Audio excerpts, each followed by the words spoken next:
Cricketer Shakib আর নেতা সাকিব একই ব্যক্তি হলেও সাধারণ মানুষ আওয়ামী লীগের সাকিবকে কখনো ক্ষমা করবে না।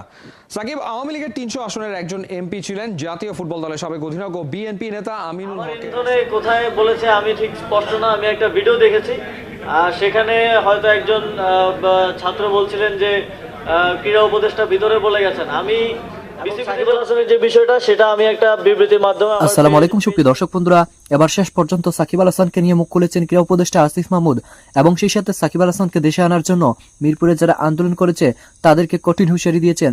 দর্শক বন্ধু, তবে শেষ পর্যন্ত মোর কোন দিকে ঘুরতে যাচ্ছে? এদিকে সাকিব আল হাসানকে নিয়ে মুখ খুলেছেন বাংলাদেশের সাবেক ফুটবলার আমিনুল এবং সেই সাথে আওয়ামী লীগ সাকিবকে কখনো ক্ষমা করার যোগ্য নয়। দর্শক বন্ধুরা, এবং সেই সাথে সাকিব আল হাসানকে নিয়ে বেশ কিছু গুরুত্বপূর্ণ কথা বলেছেন সাবেক ফুটবলার আমিনুল ইসলাম।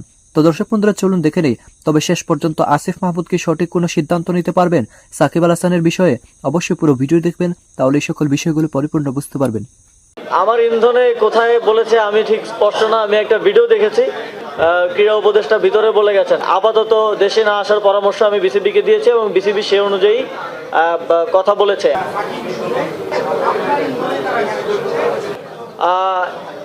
আমার ইন্ধনে কোথায় বলেছে আমি ঠিক স্পষ্ট না। আমি একটা ভিডিও দেখেছি, সেখানে হয়তো একজন ছাত্র বলছিলেন যে ক্রীড়া উপদেষ্টা ভিতরে বলে গেছেন। আমি বিসিবিতে যখন প্রেস ব্রিফিং করি, আপনাদের সহকর্মীরাই সেখানে ছিলেন, আমি বিসিবিতে বলেছিলাম যে আন্দোলন করা বা মত প্রকাশ করা সবার সাংবিধানিক অধিকার, এবং এটাকে যদি কেউ মিসরিড করে এবং এটার মিসলিডিং কোনো বক্তব্য দেয় সেটার দায় কিন্তু আমার না। এবং আন্দোলন করা আমাদের সাংবিধানিক অধিকার, আমরাও আন্দোলন করেছি, অভ্যুত্থান করেছি, তারপরে এই অন্তর্বর্তীকালীন সরকার গঠিত হয়েছে।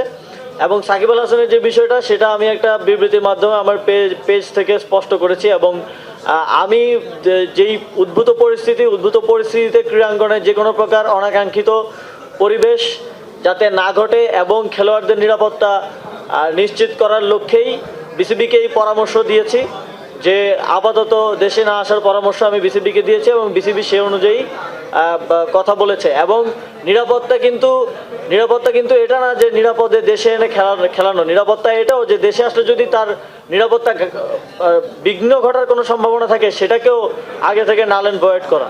তো উভয় দিক থেকে নিরাপত্তার বিষয়টা ভাবতে হবে।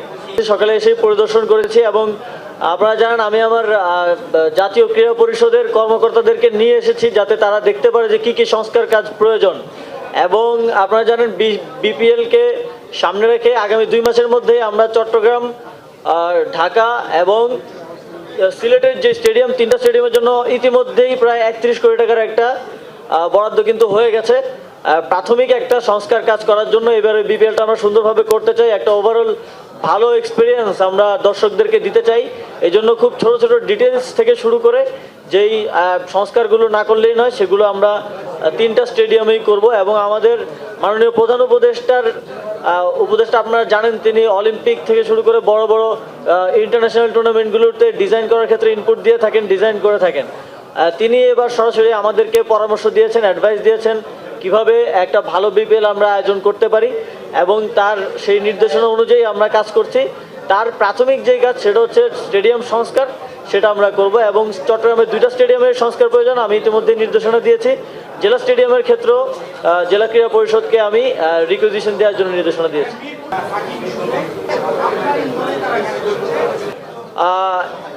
আমার ইন্ধনে কোথায় বলেছে আমি ঠিক স্পষ্ট না। আমি একটা ভিডিও দেখেছি, সেখানে হয়তো একজন ছাত্র বলছিলেন যে ক্রীড়া উপদেষ্টা ভিতরে বলে গেছেন। আমি বিসিবিতে যখন প্রেস ব্রিফিং করি, আপনাদের সহকর্মীরাই সেখানে ছিলেন, আমি বিসিবিতে বলেছিলাম যে আন্দোলন করা বা মত প্রকাশ করা সবার সাংবিধানিক অধিকার, এবং এটাকে যদি কেউ মিসরিড করে এবং এটার মিসলিডিং কোনো বক্তব্য দেয় সেটার দায় কিন্তু আমার না। এবং আন্দোলন করা আমাদের সাংবিধানিক অধিকার, আমরাও আন্দোলন করেছি, অভ্যুত্থান করেছি, তারপরে এই অন্তর্বর্তীকালীন সরকার গঠিত হয়েছে।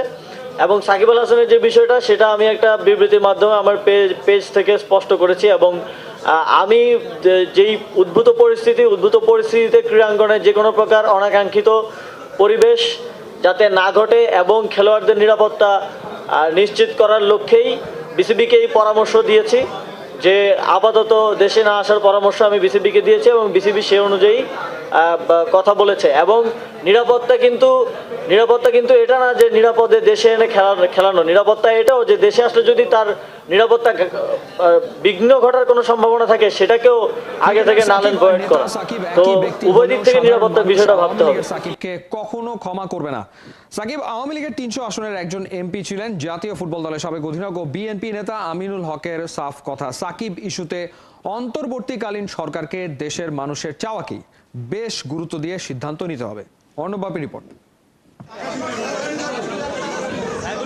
ব্যক্তিত্ব ও রাজনৈতিক কর্মকাণ্ডের কারণে গোটা মিরপুর জুড়ে আমিনুল হকের ভক্ত সমর্থকের যেন অভাব নেই। এই জনপ্রিয়তাকে বহু গুণে বাড়িয়ে দিয়েছে তার খেলোয়াড়ি জীবন। লাল সবুজ জার্সি গায়ে জড়িয়ে বাংলাদেশকে জিতিয়েছেন সাফের শিরোপা।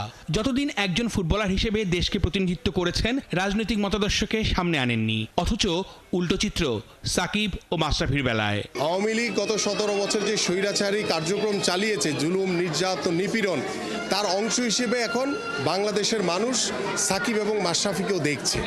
বাট একজন স্পোর্টসম্যান হিসেবে আমরা কখনোই চাই না যে গত 17 বছরে আমার সাথে যেভাবে আওয়ামী সরকার যে বিরূপ আচরণ করেছে, মানসিক শারীরিকভাবে নির্যাতন করেছে, মামলা হামলা দিয়েছে, রিমান্ড খেটেছি দীর্ঘদিন, এই ধরনের নির্যাতন একজন খেলোয়াড়ের সাথে হোক সেটা আমি কখনোই চাই না। বাট বাস্তবতা হচ্ছে আইন সব কিছুর ঊর্ধ্বে। এই অপরাধ এদেশের মানুষ কখনোই সাকিব কিংবা মাশরাফিকে ক্ষমা করবে বলে আমি বিশ্বাস করি না। সাকিব ইস্যুতে উত্তাল মিরপুর, পক্ষে বিপক্ষে চলছে পাল্টাপাল্টি অবস্থান। এই মুহূর্তে অন্তর্বর্তীকালীন সরকারের পদক্ষেপ কি হওয়া উচিত?